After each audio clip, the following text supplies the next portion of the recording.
Hello friends, welcome relax மேடை. காய்கறிகளை பார்த்து வாங்குவது எப்படி அப்படின்னு பார்ட் ஒன் பார்த்துருக்கோம். இப்போ பழங்களை பார்த்து வாங்குவது எப்படி அப்படின்னு பார்ப்போம். ஆப்பிள் பின்பக்கம் சுருக்கம் புள்ளிகள் இல்லாமலும் காம்பு பச்சை நிறமாகவும் நடுத்தர வடிவத்திலும் இருக்க வேண்டும். திராட்சை காம்பு பச்சையாக இருக்க வேண்டும், வெள்ளையாகவோ வெடிப்போ இருக்கக்கூடாது. காம்பை பிடித்து எடுத்தால் பழம் உதிரக்கூடாது. 1-2 உதிர்ந்தால் பரவாயில்ல, எல்லா பழமும் அப்படி உதிரக்கூடாது. மாம்பழம் பளபளப்பாக இருக்கக்கூடாது. பழம் முழுவதும் மஞ்சளாக இருக்கக்கூடாது. அடியில் லேசாக பச்சையாக இருக்க வேண்டும்.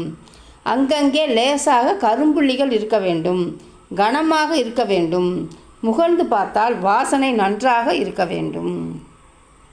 தர்பூசணி பெரியதாகவோ சின்னதாகவோ இருக்கக்கூடாது. நடுத்தரமாக இருக்க வேண்டும். கனமாக இருக்க வேண்டும். தட்டி பார்த்தால் தண்ணீர் சத்தம் கேட்க வேண்டும். அன்னாச்சி பழம் அடிப்பகுதி கனமாக இருக்க வேண்டும். இலை முழுவதும் பச்சையாக இல்லாமல் அங்கங்கே பழுப்பு நிறத்தில் இருக்க வேண்டும். பாய்.